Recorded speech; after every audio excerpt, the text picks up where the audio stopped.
Humanity has never unanimously agreed on something in its entire history of existence. There's people that don't believe in dinosaurs. People fucking unironically believe the world is flat and that the snow is not real and the snow that we get is just plastic or toxic chemicals that are making their dicks smaller. There is never been a case where everyone in the world agrees on something until Jeffrey Epstein died in prison.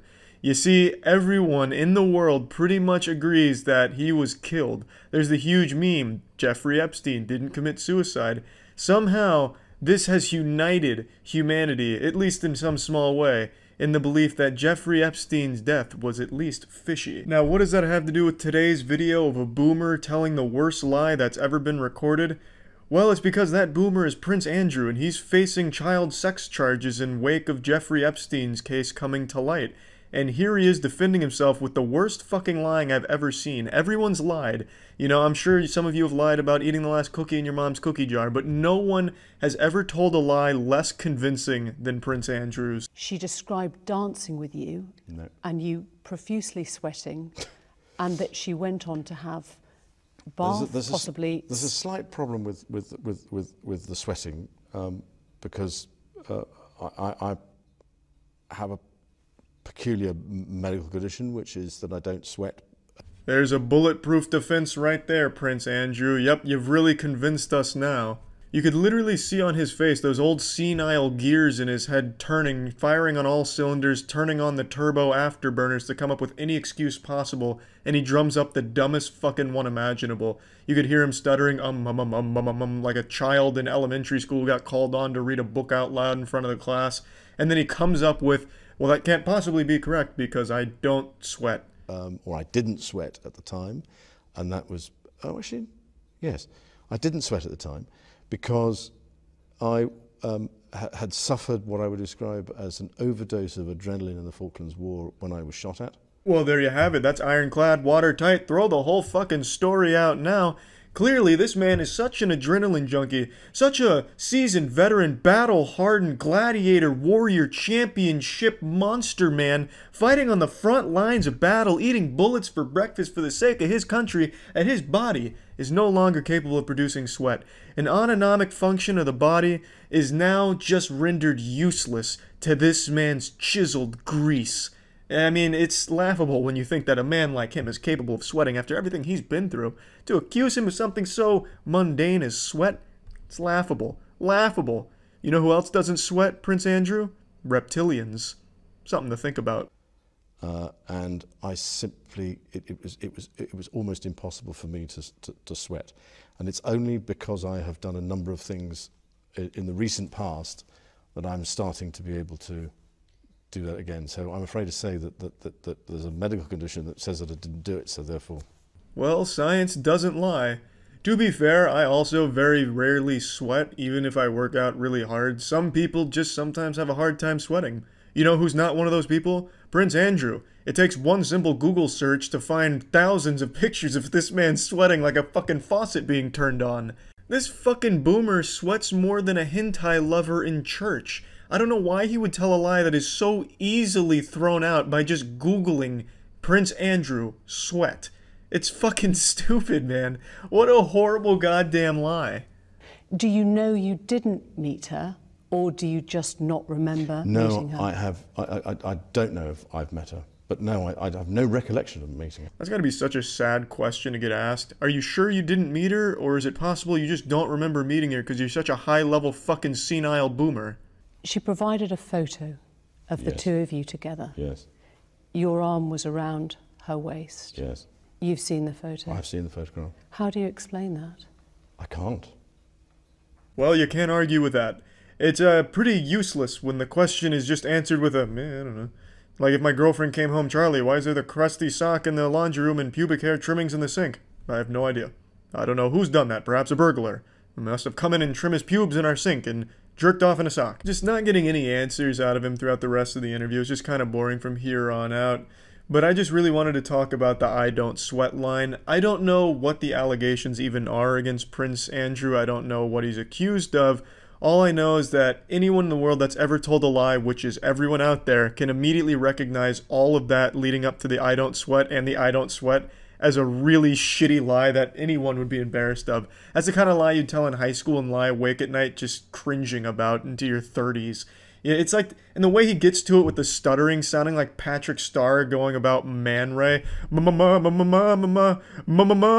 don't sweat. It's just fucking, it's sad, you know, that's the lie that he chose. The fucking I don't sweat. It's a classic. And yeah, that's really just about it. So yeah. Janet Jackson was once extremely popular in the musical industry. Most people happen to remember her from her Super Bowl halftime performance where Justin Timberlake ripped her titty out on live TV. One of the fondest memories from my childhood and one of the best moments in all of sports, I'd argue. But what a lot of people seem to forget when talking about her career is just how incredible her concerts were. She used to bring fans on stage just to make them come in their pants in front of everyone. I'll show you a few clips.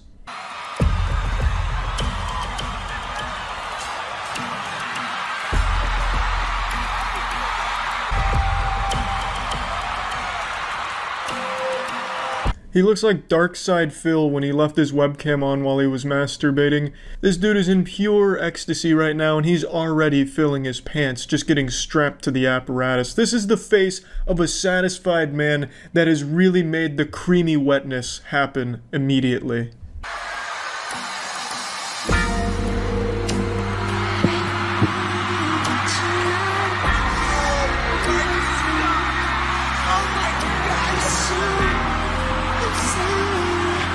I'm surprised he was even able to survive the wiener touch there. He was already ejaculating, just getting strapped to this medieval torture device. I thought the dick squeeze was going to be enough to send him over the edge and just have him fucking combusting right there in the 50 Shades of Grey machine. Have it looking like the end of Ghostbusters when they blow up the Stay Puft Marshmallow Man, just cover the stage in semen.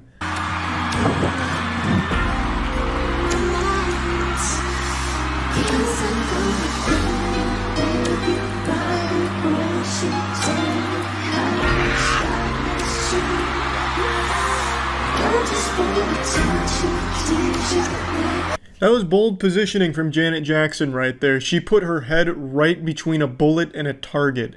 If he was really in the zone, if he hadn't already come, he probably would have ejaculated with the force of a fucking cannon and just taken her out right there on stage. Now, I'll go ahead and be honest here for a minute. I imagine this guy's probably planted in the crowd just for this. I can't imagine they would choose someone totally at random, just have some loose cannon lunatic go up there and get strapped down. They'd be biting at her nipples, trying to fucking like headbutt her or something. I don't know, it just wouldn't be safe.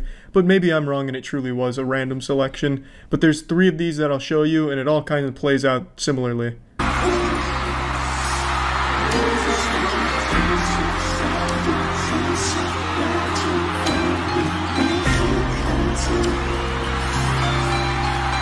The front-on angle had me thinking this man was straight eating her out. I thought he was chewing on her pussy like bubblegum, but then as it pans to the side, you see he's still keeping adequate distance, which again kind of makes me think that he was in on it, because I imagine you take someone totally at random, they could be drunk and just going crazy, like the pussy from Janet Jackson's right in front of their face, so they don't know what to do, so like fucking blowing raspberries at it, blowing on it.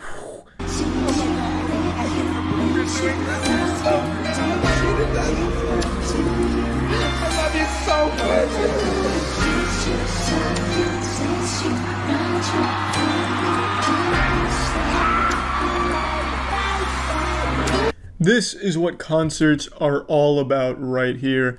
Giving the fans something they'll never forget. But to be honest, I bet this would be extremely uncomfortable. Just not only being strapped down to this thing that looks like what they'd use at a mental asylum for shock therapy, but also just the fact that you're getting up there and then getting like a lap dance in front of an entire concert venue. I think that'd just be kind of weird. Like, I wouldn't want to be called up on stage for a Foo Fighters concert and then he just makes me drop my trousers and starts jerking me off in front of the crowd while they're playing Learn to Fly or some shit, and I just have to stand there pumping my fist and then I start O-facing and ejaculating on the stage. It'd just be kind of weird to do all that kind of stuff in front of everyone there. Oh my God! I love you so much!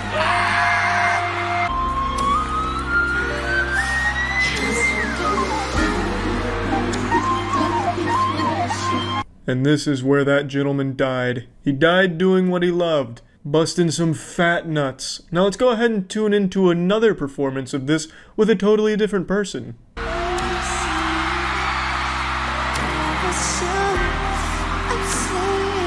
Now this guy's out here taking a big fucking risk. He's wearing sweatpants, so if he gets a boner, the whole crowd's gonna know it. But I think that's kind of required for this kind of thing, right? Like, it's in a weird limbo where if you don't get a boner, it's like, well, did you not have fun? If you do get a boner, well, you had too much fun. So you have to go for that sweet medium of a semi-chub.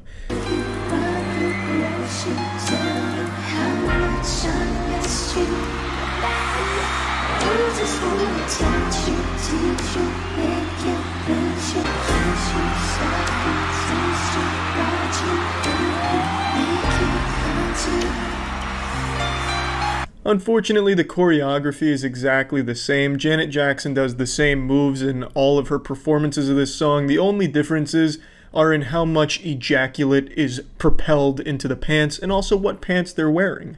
So while the choreography doesn't change, it's always enjoyable to see the reaction from the person up there getting the dance. Also, I just want to say I'm not a huge fan of the super tight spandex look or the Catwoman suit, whatever it is. I just don't think it's very cool. I guess the sexy appeal of it is the fact that it could split apart at any moment, so when she like thrusts her vagina towards his face, maybe the whole thing splits apart and then it's just bare pussy there. I don't know.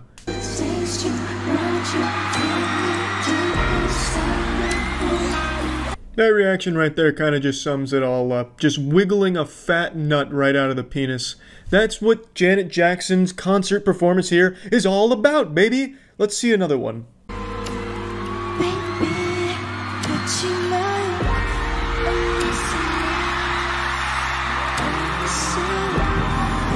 When I first saw this clip, I actually thought it was Chester from Linkin Park. I got really excited. I thought I just made a marvelous discovery, but I'm pretty certain it's not Chester.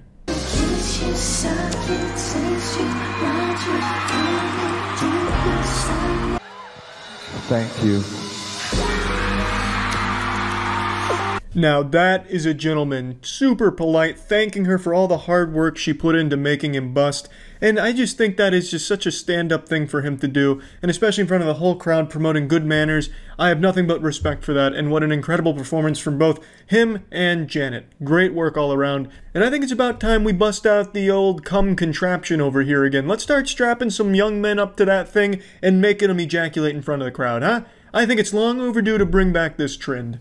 Alright, that's about it. So yeah. Not too long ago I made a video on everyone's least favorite internet creator, Onision, talking about the fucked up shit he does and what makes him just so pitiful. Not that that's brave or anything, because that's his entire pathetic existence now. He just exists to be made fun of, just an internet punching bag. He's like a fucking blobfish, just cursed to be a loser and be pointed and laughed at. And he constantly just fuels that fire, so that way people will make fun of him, so that way he gets views on his videos. So he posts those goofy freak out videos where he's like waving his arms in the air, shit like that, so that way people make fun of him for a dumb freak out. He goes on Twitter and says, I'm gonna use all 3 inches of my penis in your tight ass or some garbage. He's like a Mr. Meeseeks of YouTube. He's only here to get made fun of, and when people finally get tired of making fun of him, he just fucking disappears. That's all he has. It's such a worthless fucking existence online. But anyway, I swore with my cock on a stack of Bibles I wouldn't make another video about Onision. I wouldn't even mention his name. It'd be like Voldemort to me. But now I can't help myself. I have to talk about it because a champion has been summoned. Chris fucking Hansen has entered the Smash Bros. Arena and is now hunting Onision. There's no name more feared by predators than Chris Hansen. Chris Hansen is to predators what the Antichrist is to everyone else. He signals the end. Fear, terror, confusion, and a lot of times jail time. Chris Hansen is no lightweight, and now Onision's in his crosshairs. 911, what are you reporting? Hi, there's a person who's been stalking me online, and they just showed up to my house. Okay, and they're outside now? They have a bunch of camera people, like they're YouTube stalkers. I didn't see any weapons. I just saw like 6 guys in my driveway, and one of them is knocking on my door. Okay, and do we know his name at all? It's Chris Hansen. Greg is about as brave in person as you'd expect. The thing about dealing with a predator is you know exactly what a predator is going to do. I love that little line right there, that little humdinger from Chris Hansen. Greg is about as brave in person as you'd expect. I mean, I don't think there's anyone in the world that thought for even a moment Greg was anything more than a gaping, seeping, oozing pussy. But I like that Chris Hansen just buckles down and says what we're all thinking. He's a fucking pussy, without saying those words, but it's what he's implying, obviously, and he's absolutely right. Greg didn't even have the balls to just talk to Chris Hansen at his door. I'm actually surprised the 911 operator didn't hang up the second he said it's Chris Hansen, or send the squad cars out there to help Chris Hansen. So, in a nutshell, Chris Hansen has been digging through all of Onision's past, all of everything that's been presented for all the evidence, and then he wanted to go get Greg's side of it, so he went to Greg's house. And Greg immediately called the police. The police were making fun of Onision in his own fucking driveway. And some of the officers were fans of Chris, which is just icing on the little shit cake that Greg created. It's just a beautiful little disaster, a nice little development in the Onision manga arc anime Fall from Grace. It's incredible. I can't wait to see where it develops next. Chris Hansen has positioned himself as the hero of this anime, Greg the antagonist, the big bad evil villain, and I can't wait to see Chris's next move in this series here.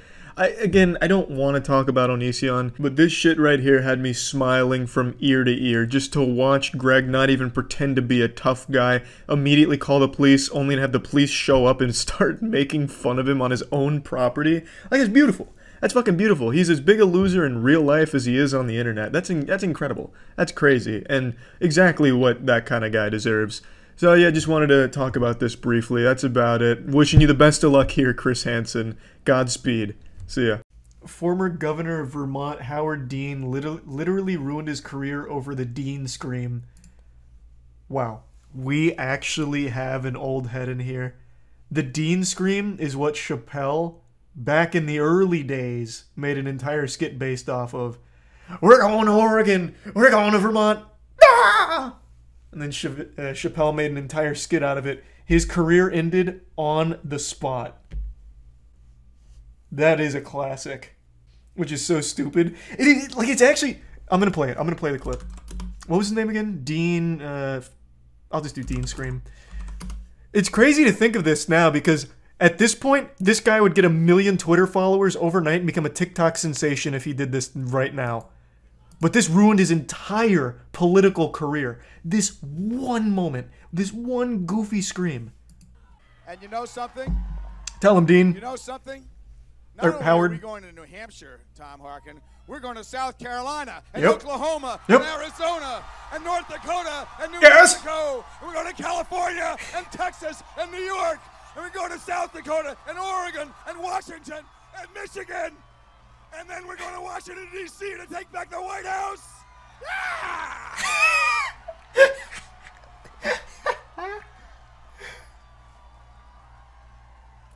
Fuck yeah, Howard! He sounds like the president from Independence Day when he gives his last speech. Or New Mexico, Oklahoma. I don't remember this for sure, but I do remember reading that he was actually an extremely liked candidate right up until that moment. I'm going way into the data banks of my brain for that, but I think I remember reading that going into that, people fucking loved him. Like, people fucking loved that guy. But the second he did that silly scream, they threw him to the wolves. That was true? He had a lead in the polls? Okay. Yeah. Like, it is like a WWE performance. Just one scream. South Dakota and Oregon and Washington and Michigan. And then we're going to Washington, D.C. to take back the White House. And he cooks it up, too. Like, look at him charging it. It's like a spirit bomb. The White House. And then Chappelle kind of just dug the nail in the coffin. He made a whole skit about it. It did. To take back the White House. I watched this episode so many fucking times. I loved it. I would kick open the door to the Oval Office and I would chop that motherfucking desk in half.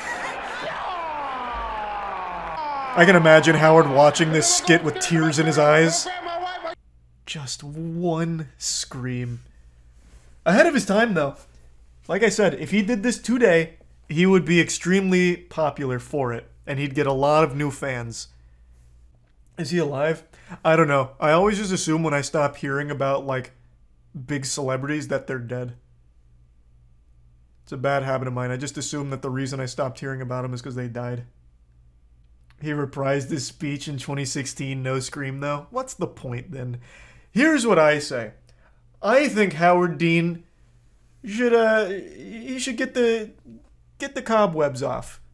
You know, get on his dancing shoes again and make a run for it. But this time, invest heavily in the Dean Scream. I think that should be the focal point of all of his campaign rallies. Build his whole brand around that and give it another crack. You could be his running mate. Yeah, I don't want to be his running mate. I'll be his campaign manager. I'll design his appearances. I'll have this man going on like Twitch rivals for games he doesn't even fucking play just to keep saying, "Yeah." Get Howard Dean in the next Smash tournament? Oh, yeah, have him casting Smash. But then wouldn't he become the breathtaking? No. I think it's a little different with the Dean Scream. I legitimately think he got done so dirty. I don't know why that scream ruined him. Like, I really don't, to be honest. I don't know why people got so upset at the Dean Scream back in 2004. It was used to trivialize his platform by his own party. Oof. Rough. Friendly fire, Sag. I mean, that is Sag. Imagine getting ruined because you got a little too excited, so you made a silly noise. Sometimes when I get excited, I fucking squeak.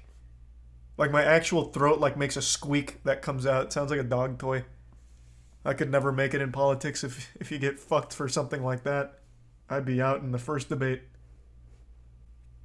Weren't you gonna run for mayor with Andrew?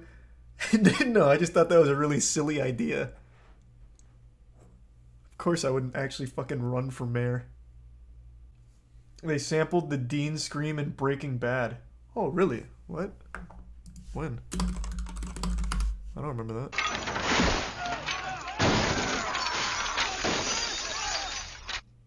Was that actually in the show?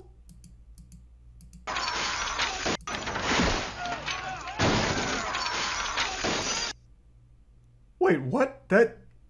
No shot. This has to be a meme, right? Why? Like, that doesn't even fit here.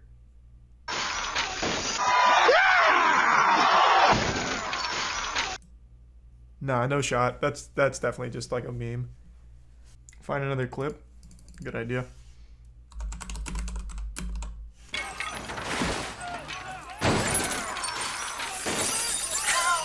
No way! What? Why is that even there? What? That had to just be there as a joke. Yeah, it had to just be like a little joke with the crew. Yeah, I mean, it adds fucking nothing to the scene at all. Like, it's just a random sound effect. It's like the whip cracks in Johnny Test. They must have just, like, been, like, laughing about this and threw it in. Audio engineers love the shit out of this. Think Wilhelm Scream. Yeah, but I feel like Wilhelm Scream is only used as a joke, right? Like, there's no way they actually use the Wilhelm Scream seriously anymore. Like, that's just an audio engineer goof. Same here, though. Yeah, true. I wonder how many other times the Dean Scream has been slid into movies and shows. Jeffrey Bezos, one of the richest men in the world. He serves as the perfect example that money can't buy happiness and it can't buy social skills.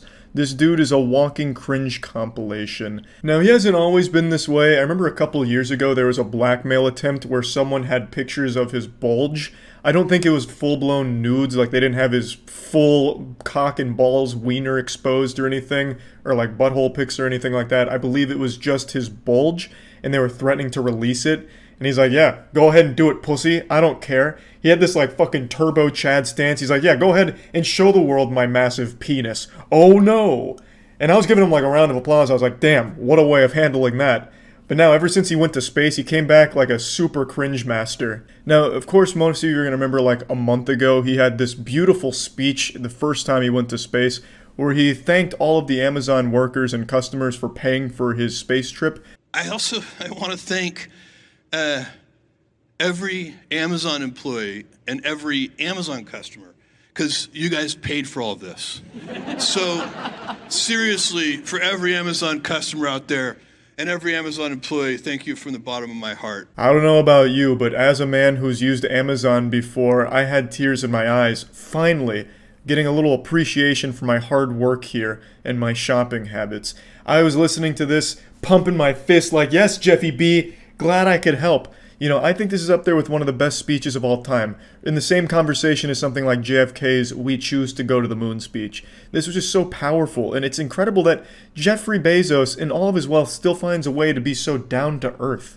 But not literally, because no doubt when he was in space, he probably shit in the toilet and just sent it back down to our planet, our forsaken little space rock. Just as a reminder of our place in Jeffy B's grand scheme here, he can literally shit on us whenever he wants to. Now, Mr. Bezos has always been known as a man of class, so I really appreciated him giving thanks to the Amazon workers that made this space travel possible, and I'm sure they appreciated the gesture. As they were pissing in their bottles at the warehouse, I'm sure they had a faint smile on their face as they were celebrating their CEO's success.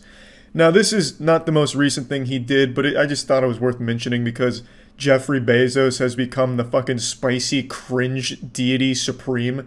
It's actually incredible how often he's able to embarrass himself like this. What happened yesterday, though, is the new gold standard for billionaire embarrassing moments. So he sent William Shatner to space, Captain Kirk, and when William Shatner returned, he had like a life-altering experience. He was extremely moved. Jeffrey didn't give a fuck. Is it different than what you thought? It happened so quickly. You know what the impression I had that I never expected to have. I love how desperate Jeff Bezos looks to just get the fuck out of the conversation. He looks like me back in high school trying my best to pay attention in class, but not doing a great job of even faking it. He is so bored out of his mind, he just wants to go butt chug some champagne with the boys and girls over there at the frat party. Is you shooting up? Oh my God! Give me a champagne bottle. Come here. I want one. I want to hear this. Here. You want a little of this? Okay.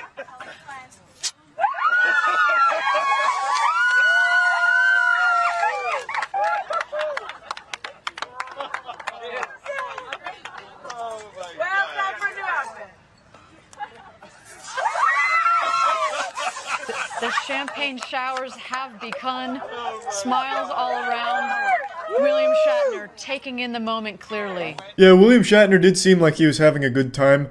Admittedly, I don't know why William was trying to tell it like a campfire story, hoping everyone would like gather around to listen to his wisdom or something at the Christmas fireplace or whatever. Like, it's, you know, maybe not the best time to be trying to tell some kind of profound story, but extremely douchey from Jeff to just completely interrupt him like, can you shut the fuck up, you geriatric old man? I'm trying to fucking shoot champagne, baby! Let's see some titties! We're fucking hosing everyone down as William's trying to talk. And offering him champagne is kind of a slap in the face and spitting in his mouth because William Shatner is a recovering alcoholic. And so he's just champagne showering everyone, and then he gets fucking bukkakied with champagne too, so William's just getting blasted with champagne as Bezos is clapping and laughing, all while Shatner has a history of alcohol abuse, so that was pretty cool, Jeff. Now, from what I understand, and these are all rumors and whatever, but William Shatner is apparently pretty egotistical himself, but I still feel for him here because he was very clearly moved by this experience. He played fucking Captain Kirk in Star Trek. Him going to space is probably something he's dreamed about his entire life. Then he finally gets to go to space with a smile on his face and cum in his pants, and Jeff just can't give him a moment to just kind of like unwind before trying to waterboard him with champagne. Now, in all fairness, I think it's important that I mention right after this clip, Jeff does allow William Shatner to speak. He gives him like a 10 minutes to just talk about his experience, and I was expecting him to interrupt it again with like a keg stand this time around, maybe even snorting coke off of a stripper's butthole or something, just telling William to, you know, shut up while he does a line, but he doesn't. He lets William continue and talk for like 8 to 10 minutes, so that was nice. But it doesn't make this first exchange here any less awkward and cringy, and I just wanted to share it just because I was kind of giggling about it. Felt bad for William Shatner, but god damn it, what an incredible little disaster on camera here. And that's about it. See ya. I'm pretty sure this is the first video I've ever made with Taylor Swift as the focus for it, and that's because I just don't really have any strong feelings on her or her music. I don't know a whole lot about her, like, in her personal life or anything other than, like, all the breakups and stuff, but that's just not something I tune into super deeply. All I know is she's got some songs in her catalog I like to wiggle my finger to occasionally. Like, I don't dislike her music. I don't hate the songs that she's put out. There are a few boner jams in there. But the reason I'm talking about her today is because she has a new album that just came out, which I didn't even know was around the corner. But something is a bit awry. There's a disturbance out there because for the first time ever, I'm pretty sure, people are saying it's not good. Even her most loyal of fans are criticizing it. A feat I didn't even think was possible. It defies our very fundamental understanding of science. The Swifties vocally expressing disappointment, and not only in the album, but in the way in which Taylor Swift has gone about it. There is a lot of greed at play here that I would have never even imagined as like a money-making strategy. It's so fucking scummy. But Swifties have been well known to support any and everything Taylor Swift does at basically any price point imaginable. You could ask the moon, and they would happily fork over every single doubloon in their piggy bank for it. They would pay $5,000 to be in the same room that Taylor Swift farted in 5 years ago, and they would pay that with a big smile on their face, and go online to rave about the incredible experience being near like a smidgen of ass molecule that Taylor Swift shared the same air as this one room one time. Like, and yet, they are talking about how disappointing this is from Taylor. That's crazy to me. That has to be like an indicator for an impending apocalypse. Like, I bet if you correlate this with the Mayan calendar, we're going to find evidence to the end times right around the corner. It is shocking, to say the least. And since I brought up the end times, I want to tell you that the end of bad hygiene is here, thanks to our soap Cheeky. We've got a new scent available now. It's the Sunday Scaries. It's our vanilla scent, which is a scent that has been requested highly for like the last year, and it's finally here, so you can go to usecheeky.com and get yourself the best soap ever created. So naturally, before getting into like the greedy monetization model for this album, Life of a Showgirl, I'll go ahead and give you my opinion on the album, because I decided to take a little listen. I didn't hate it. Like, I'll be honest, I don't know what all the hoopla is about. Like, it seems like just a very normal Taylor Swift album. Admittedly, there's nothing on there that jumped out at me as a classic that's going to be talked about as one of her finest pieces, you know, one of her top tracks or anything. But it wasn't nails on a chalkboard or anything. It didn't feel like it was just lazy throwaway garbage. Like, I didn't feel like I was listening to "You'll Cowards Don't Even Smoke Crack" or something. Like, it was just very simple. Not to throw shade at "You'll Cowards Don't Even Smoke Crack," of course, but the point is, it just felt like a really normal Taylor Swift album. It wasn't extraordinary, but I don't think it was nearly as bad as I'm hearing a lot of people say. The only track on here that actually did raise my eyebrow was "Wood," which is a song about Travis Kelce's wiener. It's about a little more than that, but that's kind of like the focus, is Travis Kelce's meat. Kind of lyrics that just make you go, ooh, instead of have you snapping your fingers. Forgive me, it sounds cocky, he amatized me. I actually had to look up what that was. It's apparently dickmatized instead of hypnotized, where you get fucked so good that you get hypnotized, apparently. At least according to fan interpretations of that line. There's a lot of layers to this onion, of course. It's very deep songwriting. And opened my eyes, redwood tree, it ain't hard to see, his love was the key that opened my thighs. Girls, I don't need to catch the bouquet to know a hard rock is on the way. Oh. Like, when I heard that for the first time, it brought out the same feeling as the first time I heard Riley Reid freestyle rap. It was just, it was visceral. These lyrics really do feel like something I myself would write as a joke for one of our songs, The Gentle Men. And who knows, maybe Taylor Swift is a fan of The Gentle Men and was inspired by our songwriting styles. Because, like, I could see myself writing some shit like that for a goofy track. You know, penis appointment, you know I'm on time. He's dunking his balls like MJ in his prime. Like, it really does sound like something I would have cooked up for sillies. But, I don't know, the way, the rest of the song, it kind of plays it pretty straight, like pretty serious. And it's just, I don't know. That, out of all the songs on the album, that's the only one where I was like, oh. But anyway, enough about the album itself. I think it is just like a very normal, generic Taylor Swift album. Do I think it's anything special? No. Do I think it's anything abhorrent and as awful as everyone else seems to think it is? Also no. But I did see a banger tweet that a buddy of mine sent me that I guess kind of sums it up nicely. I said Taylor Swift's new album sucks and I didn't even get a single death threat from a Swiftie. That's how bad it is. For those that don't know, since basically the beginning of Taylor Swift's career, anyone that speaks out saying like, I didn't really like that, they get dogpiled by Swifties with death threats, oftentimes racism. Like, the Swiftie online reputation has been pretty scary for a while, actually. And of course, it's not all Swifties, obviously, but it's enough to be kind of like a common thought, a stereotype for Swifties that has been around for a while, where if you say you don't like something about Taylor Swift or her album, get ready for some of the most colorful insults you'll ever read and a lot of death threats. So now, with the actual album itself out of the way, let's talk about how she monetized it, how she tried to squeeze more money from all of her fans, because it is egregious. I think this is probably why there are so few people coming to her defense here, because this is kind of indefensible. This is an article from a site called Defector that kind of broke it all down and gave like their review of it and talking about the monetization here and how greedy it is. So, upon announcing the album, Swift put up a vinyl for pre-order on her site, and then another, and then another. Before the album was even released, she had promoted and sold on her site 8 exclusive vinyl variants in different colors with different names, and 8 CDs and 1 sweater which comes with a CD. The vinyls cost $34, the CDs cost $20, the sweater CD cost $70, and one of those was a Target exclusive edition. Don't forget Target. The marketing scheme for each of these releases, which came one after another, was scarcity. They will sell out, you will never have another opportunity, hurry, show your love and devotion. And unsurprisingly, it was a very successful business model. She's apparently sold 2.7 million copies of the album in physical and digital. When she announced it on the New Heights podcast, she promised this album wouldn't have any bonus tracks. Historically, Swift has sold her fans the album and then asked them to buy it again to access extra songs. The Life of a Showgirl, she promised, was fully complete, but then on Saturday night, another countdown appeared on her website, and at the end of it, she announced 4 additional CDs of the same album that fans could buy. These versions cost $8 a piece, and each includes 2 exclusive acoustic versions of songs on the album. That means that in addition to the songs on the album, Swift also recorded 8 acoustic versions, but you can only hear them if you purchase each of the 4 CDs. You have to collect this shit like pieces of Exodia here to get the whole experience. It goes on to say she didn't lie technically. There are no new songs on the CDs, just an opportunity for her to make even more money.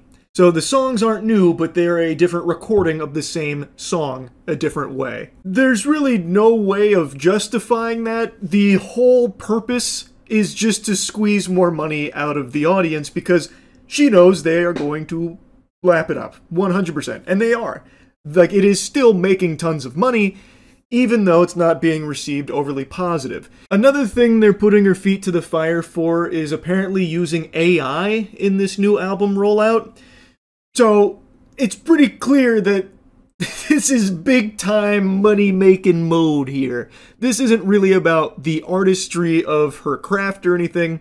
It does seem like the whole goal here is to try and squeeze as much out of this album as she possibly can, with so many like additions and shit, even cutting corners on to use AI. Like, she has unfathomable wealth. There is just no excuse for not just hiring a real person, a real artist for that. The only reason she'd use AI is to save money, which is pretty crazy considering she's a fucking billionaire. Like, how are you gonna cheap out on this? It's so wacky to me. So it's hard to disagree with people expressing their sentiment that Taylor Swift is just selling out and is looking to just make as much money off this album as she can possibly squeeze without really caring about the art or the community that she's built. Just kind of throwing Swifties into the mud and just treating them like a useful piggy bank she can tap into whenever she wants for delivering very little to them. Like I said, it's hard to disagree with that because why the fuck are there so many versions of this? Why are you using AI? Like, there are just so many things that are clearly just here because it's greedy. And I'm actually pleasantly surprised to see even the most loyal of Swifties calling it out, saying, like, this is unacceptable. This is really disappointing from Taylor. I thought she had reached this point where she was literally infallible in some people's eyes. So it's good to see that there are things people won't stomach when it comes to her greed with this album. I think that's good. So hopefully there'll be a course correction here from her team, like with the way this has been handled. I don't know. Maybe. But anyway, I just kind of wanted to yap about it a little bit because this was pretty shocking to see that her album and her business acumen here being criticized by Swifties. So anyway, that's really about it. So yeah. On the internet, there's a single unwritten rule. Don't fuck with K-pop fans. K-pop is a word that's like Voldemort in Harry Potter's Sorcerer's Stone. You just don't say it. You're not allowed to say it. Even if it's something positive, it's fucking forbidden, and you will get absolutely virtually bitch slapped, as they call it. The K-pop community, for those that don't know, are a community of people that literally worship anything Korean pop related, and they make it their entire life. Now, this is less focusing on just being a fan of K-pop music, and more of just the idea of celebrity worship and how unhealthy it is, where K-pop fans take that to the most extreme possible level. So for those that don't know, K-pop is a genre of music that stands for Korean pop, BTS being the biggest group most of you have probably heard of. I kind of fuck with some K-pop myself. I'm not a huge fan of the genre, but there are some songs that are just straight bangers in the genre that I appreciate. And this genre of music has spawned an incredibly aggressive community of feral animals that foam at the mouth anytime their favorite group is even mentioned, even in a positive way. Oh, how dare you mention Luna? You're not as big a fan of Luna as I am. I will literally fuck you in the butt with my small penis. Oh, you think you like Luna, do you? Do you even know where they were born? Do you? Do you know who their parents are? This incredibly unhealthy obsession with these groups is what the entire K-pop fandom is all about. They proudly call themselves stans. And for those that don't know, stan is a term coined from Eminem's song Stan. It's a combination of stalker and fan. The song is about a fan who's obsessed with Eminem, who goes as far as to kill himself and his girlfriend because his idol didn't reciprocate the love or acknowledge his existence. So these people proudly call themselves a stalker and a fan. And I know they don't use that literally, but some of them absolutely do. I feel like a lot of these K-pop stans are one Twitter argument away from lighting a church on fire out of passion because the pastor doesn't listen to K-pop. It's genuinely unhealthy how obsessed they are with some of these groups. And it's not good at all. I don't know why anyone would make this their entire identity. These K-pop stans have changed their entire life to make it all about being a fan of that group. A group that has no connection to them. The group doesn't know they exist, and if the group ever encountered that person in the real world, they would immediately call security because they'd be afraid. It's disturbing to have a complete stranger know everything about you and can't even get like a normal word in because they won't stop screaming and ululating and pissing their pants just at the sight of you. No one wants that. That's why none of the K-pop groups ever acknowledge their fandom in public, at least not from what I've seen. And I've done a little research on this because I was curious if they reciprocated that love with these incredibly hostile groups of people that go on Twitter and try and ruin careers and try and get people fired because they didn't like the same K-pop group. It's a literal ass-eat-ass world in the K-pop standom.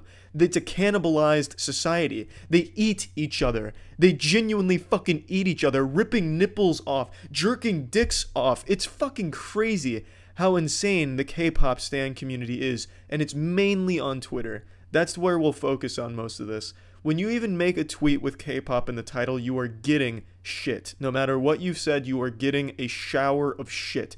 Literal diarrhea. Because they just are immediately defensive and think anything with K-pop in it is an attack on them. I can't post any pictures because Twitter has really vague definitions of what constitutes harassment or brigading, so I'm going to assume most of you know what I'm talking about, or if you don't, you can easily find it if you even just search K-pop. I'm sure you could find a million arguments right now happening this second. And I think it's extremely sad because these people's entire lives revolve around being the biggest fan of a group of strangers. They like some of their songs, so now they have devoted their entire being, their entire existence, to being a fan and stalker of that group of people. That's such a waste. That's genuinely just sad. And I don't think that's healthy at all. I don't know how anyone can proudly call themselves a super stalker fan. It's fucking sad. And the fact that they're extremely aggressive about it, it's fine to be passionate, and this isn't obviously to the entire community of K-pop fans. There's totally rational ones as well. But for some reason, K-pop has bred this incredibly hostile group of people with an unhealthy obsession that I think needs to be addressed. And I can't state this enough, their entire existence is based around just being a fan. It's like their professional job is being a professional fan of this group of strangers that they just like the music of. They fight full-time, a literal 9-to-5 job, fighting on Twitter for their honor, white knighting this group that doesn't even like them or acknowledge their existence, and it's fucking sad. It's pathetic. And it's fine to be passionate, but this is unhealthy obsession. I'm talking to all of the stans out there. You know who you are. You've replied to my tweets with their fucking 2-minute long clips of choreography from your favorite K-pop group. That's their favorite pastime. For some reason, that's owning the non-believers, really pwning the fucking K-pop haters by posting a full 2-minute video from one of their live performances where the camera is fixated on the one they have the biggest crush on. And it looks like a serial killer footage that they're showing because they have this entire group of people dancing, and yet it's focused all shaky cam, Cloverfield style, on one of them as they follow them around breathing heavily into the camera. It's fucking disturbing. You're not winning any arguments by posting that. You're just making yourself look like even more of a sociopath. I just really don't get it, and I don't mean to be so aggressive with the K-pop community because, again, not every single K-pop fan is like this, but there is a huge community of K-pop stans that are exactly like this and make the internet a really sad place, Twitter in particular, a really fucking sad place. Coming across a K-pop stan, I can't help but feel bad for him. There's really nothing more wasteful than worshiping a celebrity full-time. I don't understand how that dependency on a celebrity comes to fruition, how it breeds. I don't really get it. You don't know the person. You don't know anything about them. You're just a fan of some of the shit they put out there. Why waste your time being a full-time enthusiast of that person? Enjoy their work. Let other people either enjoy it or not. You don't have to go out of your way to take more time out of your day to fight that person's battles when they most likely don't want you to. I highly doubt any of the celebrities like that kind of behavior.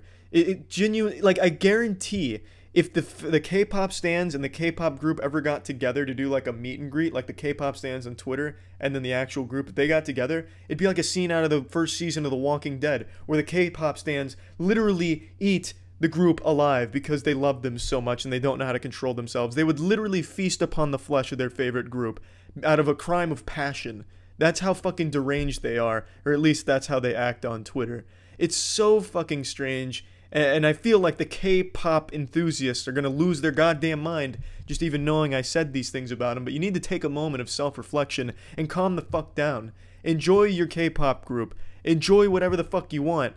But why act like such a goddamn asshole about it and make it your entire life to be that asshole about it? It's such a waste. A pathetic waste. And I think you need a hard look in the mirror to realize what a waste it is spending hours and hours of every day searching through Twitter out of your way, typing in K-pop to fight battles. You know, these people get up in the morning and put on a sweatband, jerk off into a sink, and then get ready to have Twitter arguments. That is their plan for the day, it seems like.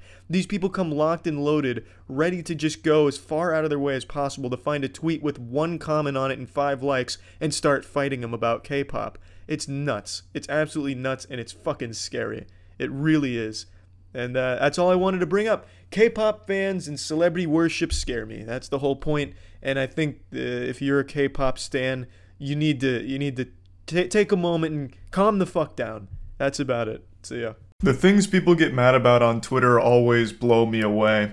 But sometimes that anger is so misguided and delusional, it actually makes me angry, and it creates this like Ouroboros of eating its own ass forever, where I'm angry at them, and they're angry at something that doesn't even deserve anger to begin with, and it's just this never-ending cycle of absolute despair. And while I can step back and recognize that this probably isn't healthy behavior on my part, I'm also doing nothing to stop it or break this cycle. In fact, I'm embracing it. I'm swimming around in the swamp and I'm just taking a goddamn bath in it because today I'm here to rant about what Twitter was angry about that made me angry.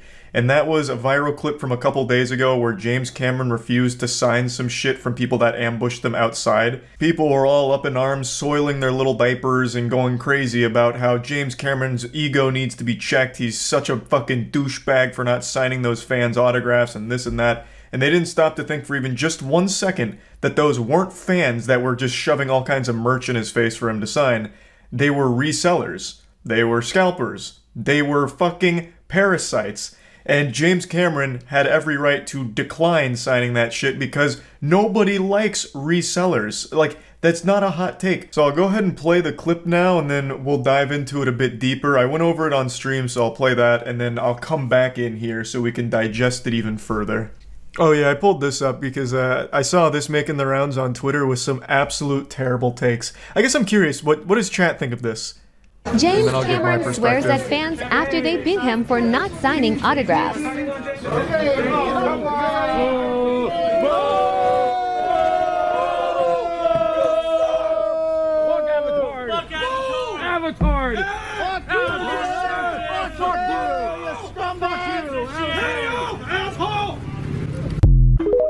Okay, so that's the clip. That warms my heart seeing overwhelming W's. Twitter was the opposite. Twitter got so upset for James Cameron, and I think it's because they have to be like actually 11 or brain dead. These aren't fans. These are scalpers and autograph resellers. I think James Cameron fucking ignoring them, not signing their shit so they could peddle it for some kind of crazy markup online is a fat fucking dubski for James Cameron. And the way they reacted to not getting that autograph, that sense of entitlement is sickening. One guy had the gall, the chutzpah, to say, "Pay up, asshole." Pay up, asshole. As if he fucking owes you that when you're just gonna go on Craigslist and try and resell that fucking dirty sock you're having him autograph or whatever. Absolute parasite vulture piece of shit. I hate it. And I felt like I was taking crazy pills because on Twitter, all of them were the opposite. James Cameron needs to get his ego checked. I'm not watching Avatar anymore. James Cameron's such a prick. Maybe James Cameron is a prick, but like I don't know enough about him to say that. The movie was good, and I think this behavior, it made me like him. Like, it's just the disconnect and like the lack of ability to figure out that these aren't fans. It's people just trying to sell his autograph. Oh, it made me furious. I got heated. Exactly, he does not owe anyone an autograph. If these were fans, I would imagine he would be more inclined to sign their shit. As opposed to being ambushed by paparazzi, scalpers, and resellers out of the fucking back door here. And then, like, immediately heckled and shit on. Yeah, it was a certified Twitter moment seeing the top replies to this. Oh, the Reddit comments are on his side. On James Cameron's side. It was just Twitter. I saw it first on Twitter. Twitter is home of brain rot. It's only getting worse too, man. It really feels like people are getting dumber and dumber and dumber on Twitter, man. It's weird. I felt like this should have been overwhelmingly in support of James Cameron here. Because, like it's not even a hot take. Nobody likes paparazzi, no one likes scalpers, and no one likes just autograph resellers. And yet, for some reason, they all dogpiled on James Cameron for this. Like, I don't know what happened. Once again, going back to the initial clip, the immediate outrage at James Cameron and everyone yelling and screaming at him and all their voices sound like middle-aged chain smokers. Just, like, that's not a rational response to this. Again, even if they were fans, they're not entitled to an autograph from James Cameron. But it's very clear these weren't fans to begin with. They were people looking to make a profit off selling his signature.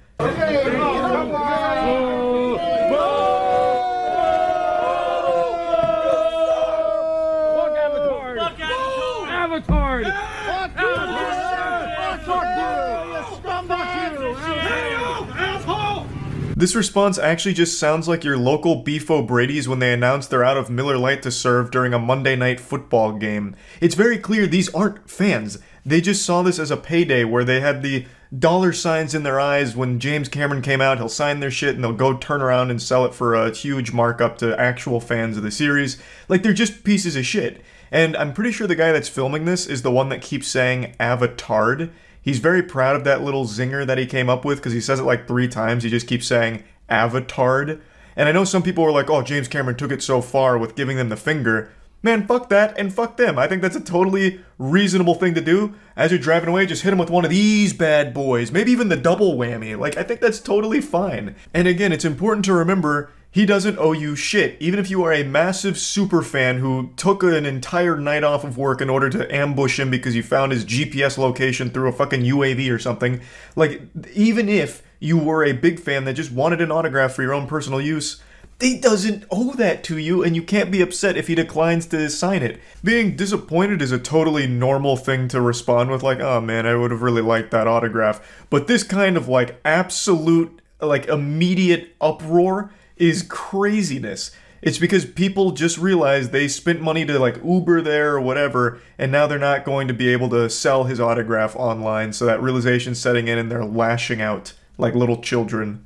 And I really think the response to this clip is very telling of, like, the general mentality of Twitter users, this sense of entitlement.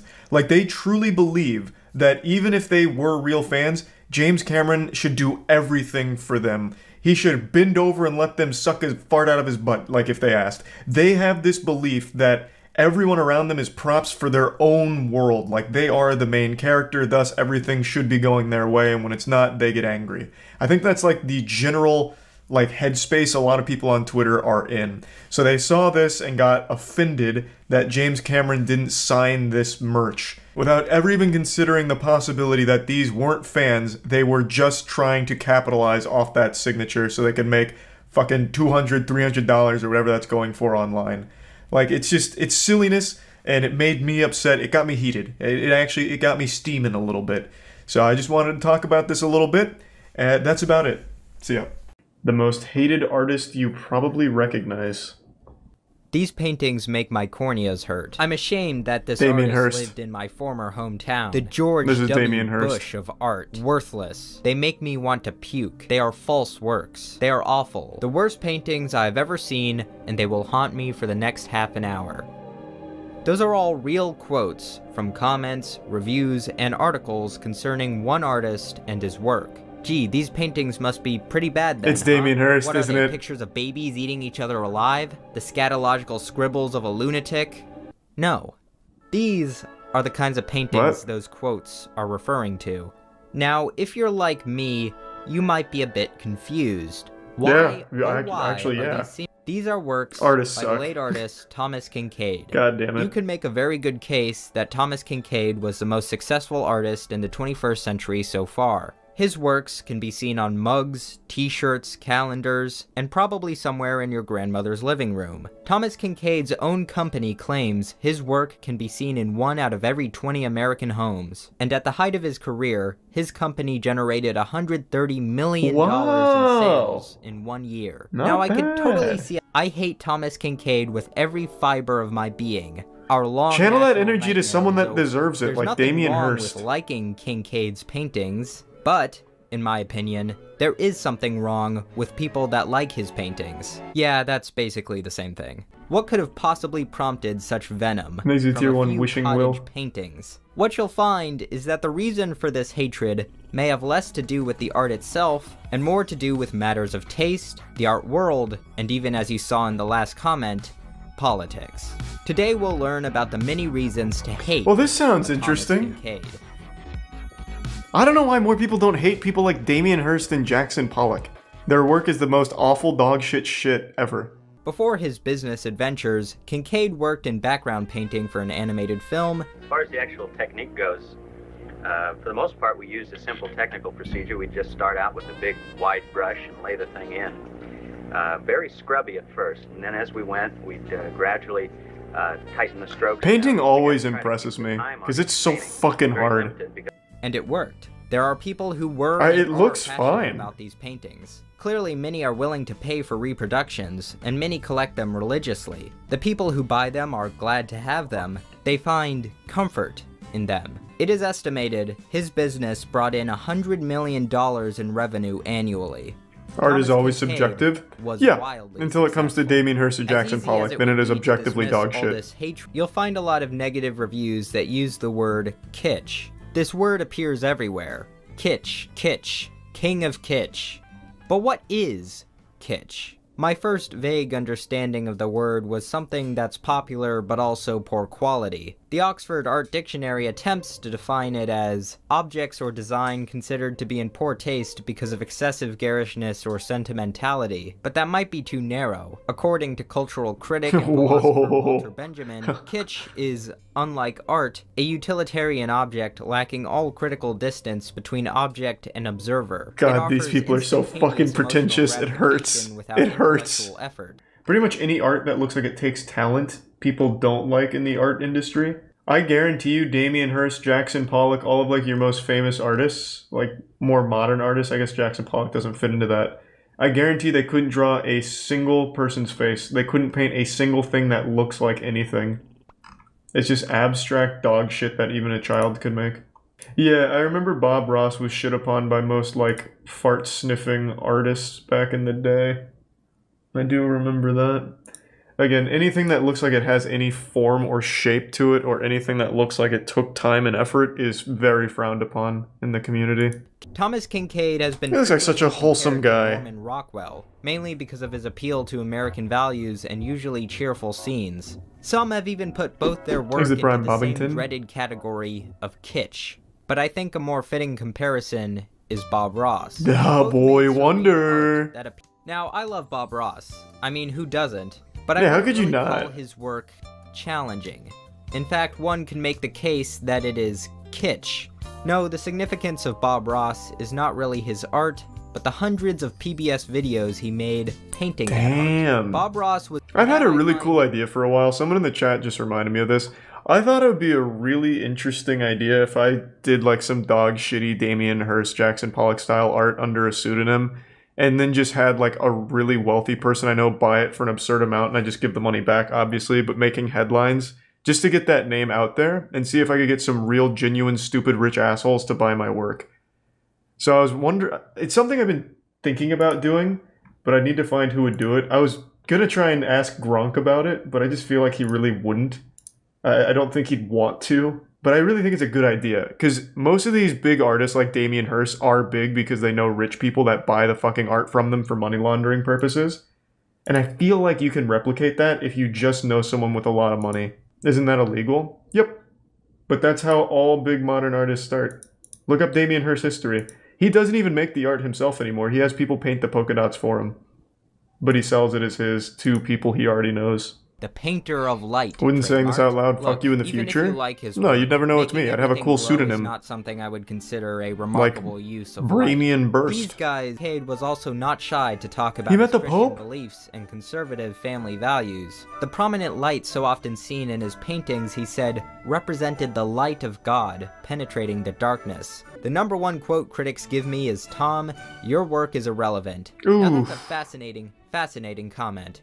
Yes, irrelevant to the little subculture, this microculture of modern art. But here's the point. My art is relevant because it's relevant to 10 million people. That makes me the most relevant artist in this culture, not the least, because I'm relevant to real people. Thomas Kinkade. Yeah, he doesn't seem super likable. Frequently engaged, many gallery owners claimed Kinkade had ruined them financially in the name of God. Kinkade dismissed these accusations while also saying it is what God would want, I think. Kinkade was also an alcoholic, and as his businesses began to decline, he engaged more frequently in drunken episodes Crandall and where he was Kozer. prone to cursing, heckling performers, one accusation of groping, urinating on a Winnie the Pooh statue while yelling, "This one's for you, Walt," which I don't even think that one's bad. That's hilarious. That's pretty cool, actually. Driving, which is less hilarious. He's even wearing a Jackson Pollock shirt. On April 6, 2012, he was killed by an accidental overdose of Valium and alcohol. Wow.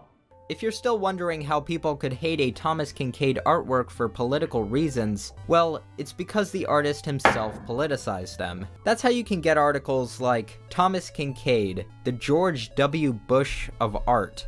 Their reasoning? Kinkade, like Bush, peddled a falsely simplified image of the world, and that the same bad taste that made people invest in fraudulent galleries also elected George Bush and sent their children off to die in the war. Okay. There's even another article titled, Bro, it's a George jigsaw Bush puzzle a better painting. painter than Thomas Kinkade? which argues Man's that looking for a George W. fucking Bush's recent intricate view of the world to opinions are challenge more his thought interesting process than with a Kincaid's fucking jigsaw work puzzle. Because they are more inventive is one that echoes Clement Greenberg's 80-year-old essay on the avant-garde and kitsch. We think it's stupid art for stupid people. How can you, like, how do you read this and not just get insulted? Like, reading pretentious garbage like this is so upsetting to me.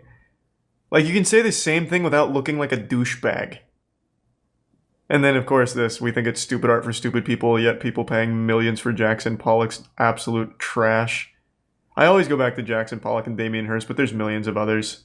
But, and I know this is like a cardinal sin according to art critics, I don't hate Kincaid's art. There are some paintings I like. Some I wouldn't mind having a print of. Quite a few I find excessive, and quite a few I find downright horrendous. People often insult Kincaid's work by calling them greeting card illustrations. Well, greeting cards need illustrations, don't they? Or else they would just be white pieces of folded paper with Sure, text. checkmate. And hate them or love them, maybe the kind of vicious hatred for his art from the art world still seen today. I am curious, what gets seen in high-class museums now? I'm pretty sure all of it is that super trash thing like a banana taped to a wall or like Banksy's balloon picture, stuff like that. Let me see.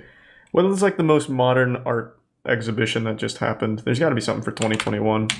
Well, I mean, even on just their homepage, like their art collection here is kind of ass.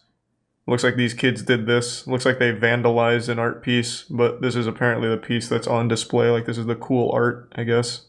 I don't know if this is like a used hand towel or something. Like they dumped some kind of staining liquid on it. Oh.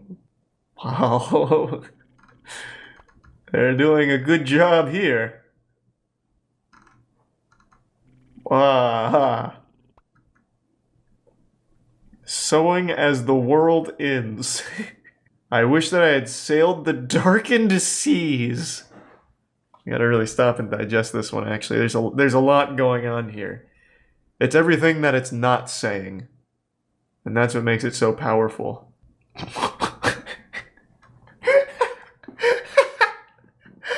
Yeah, this pretty much sums up most art exhibits, I imagine. Here's some canvases that there's like some scribbles on it somewhere in there. I don't know, just hang it up, put like 50 grand on it. Someone's gonna buy it. Wow, this looks fun. Fuck, it really makes you think. This is like when Squidward went to that place to be all alone. This is just a bunch of boxes. Merlin, you've outdone yourself here. And exquisite. Like, you have to ask yourself, what's in those boxes? Are we purchasing too much? It's a display of excess. And you see how the boxes aren't all lined up the same? There's a pattern to it. There's order in the chaos. And then you also have to wonder who packed these boxes. Is it Amazon workers that are miserable and you can feel the hate? Is it someone like maybe a home business with a family that packed the... There's just so many things you have to ask yourself. This really is a challenging piece. I don't know what is this evidence in like a crime scene or something? I don't understand. It's a melting seal. For an Eric Andre skit, they had a really obvious fake art setup that was meant to be destroyed and nobody even noticed. I think I remember that vaguely. There's been a couple people that have done that. I don't remember who, but someone set up an art exhibit that was open to the public and it was just nothing. It was just an empty white room and that was the art. And people went in there and were taking pictures and losing their mind over it. Art, like modern art, is one of the most bafflingly outrageous things to me. And the thing is, I never see anyone defend it. I literally never see anybody online defend it that isn't also laundering money with art themselves. Like, it blows my fucking mind. Nowhere on the internet do I see anyone like, no, Charlie, actually, Damien Hirst pieces are pretty thought-provoking. Those pills kind of changed my life when I saw it. Nobody says that. But like the pretentious, weird art world where everyone's super rich and dumb. His paintings are some of the most overtly political and excessive oil paintings out there. And like Kincaid, they are technically competent. I wouldn't say they are breathtakingly skillful, but he's probably a better painter than most people. His paintings were serene, peaceful, perfect scenes without pain or suffering. Ironically, his life was anything but. Behind the artificiality of these idyllic scenes is the all-too-real reality of human folly. That was a very nice video. That was very interesting. People keep recommending this Jose Canseco video. Baseball doesn't exist.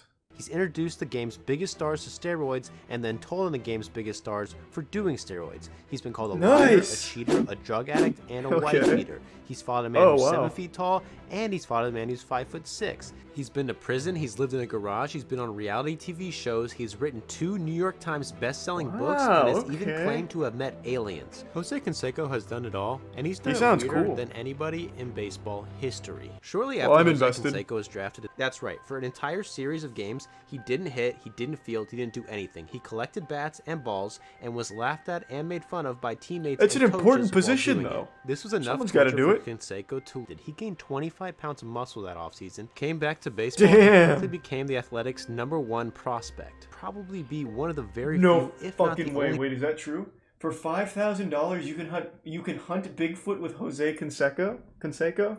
That sounds like the best use of $5,000 ever. There can't be that many people paying $5 grand to hunt fucking Sasquatch with Jose Canseco. Do you think if we reached out, we could get him to come hunt the skunk ape instead? Someone's got to catch the skunk ape down here. I think Jose Canseco is the man for it. He would be the first player in history to hit 40 home runs and steal 40 bases in a single season. Everybody called him an arrogant show-off, and then that season, and then he did it. The first player in history to hit 40 home runs and steal 40 bases. And then everybody just called him an arrogant show-off who was the best player in the world. By the time he left Oakland in 1992, he had been arrested several times, once for going 140 miles per hour and leading cops on a 15-mile chase. Wow! Jose has since do they have claimed footage that of that? Also, anyway, in 1992, he was arrested again for ramming kept his it car loaded into for his wife's car Bigfoot. during an argument at a gas station. This was the first time... Well, maybe Jose his got wife was arrested having an for affair with his wife, Bigfoot. but God Jose damn. maintains How that deep this does it was go, just I a wonder? simple- Before I forget, I have to know, is there footage of that police chase? At one point... That's got to be fucking great. Jose Canseco going 140 on a goddamn police pursuit. Probably tossing baseballs and Bigfoot food out of the window or something, like bait. This wasn't even close. They didn't even give me like a Jose Canseco related video. They just gave me police chases. And then a Grand Theft Auto cutscene over here, basically. Jesus Christ. So, according to Canseco, he didn't hit his wife with his car because of steroids. He did it because he was pissed off at her. So, you really can't blame steroids. I guess you have to blame him. You also can't blame steroids for the time his 20-pound tortoise worth $25,000 escaped his backyard into traffic, forcing a sheriff to save its life in 1991. He was also pulled over with goats in the back of his car in 2013. So he's like Dan Bilzerian, but less rich. But luckily, the goats were wearing diapers. Instances like this have always been part of. A few days later, the Harrisburg Heat, a professional soccer team from Pennsylvania, offered Canseco a contract, but that had to hurt declined. like shit. This may be the most memorable moment of Jose Canseco's time in Texas, and perhaps his entire playing career, but there were a lot of significant that single-handedly events that gave him an encephalon injury. Probably the one with Holy the most shit. impact was Tommy Lasorda said Canseco seemed a little bit out of shape. He responded by calling Lasorda a chubby little fat troll who is the worst Humpty Dumpty pasta-eating moron I've ever seen. Yeah, so yeah, that Jose sounds was not reasonable. taking retirement very well. Get Canseco blasted, believed that he was nerd. being blackballed by MLB. He learned that because on they League knew of that he had Legends. such a huge... During this time, Jose began making money by allowing fans to bid for a chance to spend the day with him at his house while he was on house arrest. Potential activities That's so included hanging out good. by the pool, martial arts lessons, grilling steaks, and taking batting practice. A diehard Hey, I'm fan under won house this arrest. Come contest pay to hang for out with 25 me. Is there footage of Jose Canseco fighting? Oh, yes. How deep does the Jose Canseco lore go? However, Canseco's true athletic calling in recent years hasn't been baseball. It's been MMA and boxing. Yeah, His boxing career began in let's 2008 go. when he fought Vi Sikahema. He recently fought an intern at Barstool Sports and took a dive just to get money for the fight because he was broke. What the fuck? To be honest, I was thinking about that the other day. Like, I was pretty disappointed when Ben Askren got fucking blasted by Jake Paul. And it was pretty clear, like, he didn't care. He just wanted to get out quickly. I was thinking like that. Like, if I got challenged to a fight with one of the Paul brothers, I'd probably just take the check and take a dive instantly. Like, I'd just, like, fall right on the mat and just call it a day. It's like, that's speed running a fat check for doing nothing. Like, now I have nothing against Ben Askren for it now, the more I think about it. So if Jose Canseco pulled a Ben Askren, good for him. Dude's 90 years old. Contaminated with steroids and hunting Bigfoot. The fight was in Philadelphia. Vince Papale was the referee, and Canseco walked in with Vince a bunch of fake Papale? tattoos. Bonaducci is only 5'6", And he but the wore fight fake ended in a tattoos? draw, Why? although some scares. Canseco then decided to put his black belts in Taekwondo, Why would he Kung wear Fu, fake and Muay Thai to tattoos? use by challenging Like the Hong sponge Yan Choi. ones? Jose had no chance, but I guess he really needed the money, so he volunteered to get pummeled by one of the scariest people ever. The fight lasted 1 minute, but only a few months later, he returned to the ring to fight Todd the Punisher Polton, who was basically just a random guy from Massachusetts who's known for fighting a few celebrity boxing matches and Let's go, having an Todd! insane face tattoo. Fuck Polton yeah, Todd! was 5'10", but Canseco won this fight by decision. The Damn. next year, Jose fought He Gary beat Hogan Todd? in He's Little Rock, unbeatable. Arkansas before an Arkansas Travelers AAA baseball game. Gary Hogan was a 60-year-old man and an ex-baseball coach. He only weighed 191 pounds, but the fight ended in a draw. Again, it seems pretty clear He just Jose fought went some easy on spectator him. at the 2011, fucking match. Canseco was scheduled to fight Billy Patton. Which one of you is the oldest one here? Florida. But when he took Alright, get his your old shirt ass off in the and was ring. We're gonna preparing to fight. enter the ring for another fight in 2016 Appreciate when it. Jose was scheduled to fight Lindsay Lohan's dad, but that never happened. Lindsay Jose was supposed to fight Lohan's Lenny Dykstra in dad? 2011, but Lenny pulled out the last minute and Who's was next? replaced by the Macaulay guy who crashed Culkin's the White House butler? dinner party. From Jose 20 won years that fight ago? after a bunch of Jose is currently scheduled to fight Barstool Sports employee Billy Football on February 21st, and we wish Jose the best of I'm luck. excited to Believe it or watch not, that fighting now. is actually Aliens have been trying to teach us how to time travel, but first we have to change our body composition, which we are not willing to do. We have tried with animals and it has failed. Well, if anyone was close enough to changing their body composition to be on a time travel wavelength with aliens, it's probably Jose Canseco. His body is composed of like 10% water, 5% blood, and 85% steroids. So he's probably like knocking on the door, like on the cusp, I would imagine. I mean, I can't speak for the aliens and their technology, but you know. At one point, he proposed to his girlfriend on Twitter. She ignored him, so he called her a quote-unquote egotistical and easy lay. He posted... What? This is fucking wild!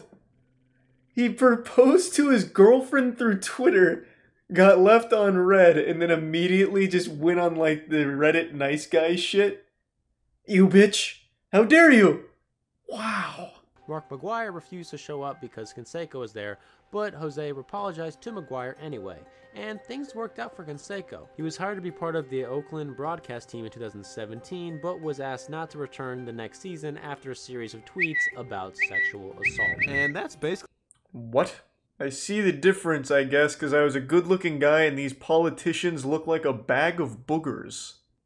Wow. It's like something I'd hear as an insult in Codename Kids Next Door. This... wow. And that's what makes Jose Canseco an American hero. Yeah, I mean... Nobody cares about you either, fat ass.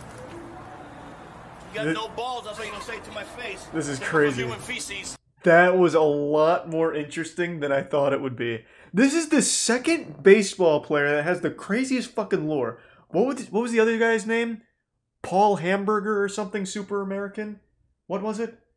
The guy... Oh, this is when he fought Todd the Punisher.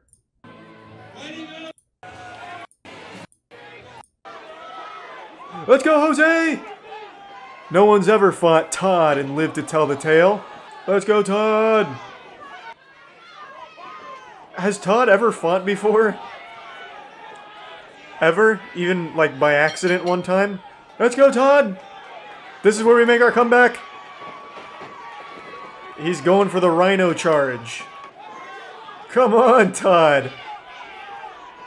Ugh. Todd's just toying with him before he ends it all. He's about to put this match to bed. Boo is right. Not very good. And we already know Jose wins that fight. He got TKO'd by Barstool Sports intern Billy Football. 46 minutes. Don't want to watch 46 minutes of it. How about from this channel, Fittest Gamers? Okay. Not the DMCA waiting to happen. Damn, Billy Football's feeling it! Oh, is that the whole fight? So he really did just take a full-on dive, huh? That's a shame. I think only one baseball player per Just Chatting night, I would say. Because now Lenny and Jose, I'm convinced these baseball players have got some fucking good meat. Like, there is some content there.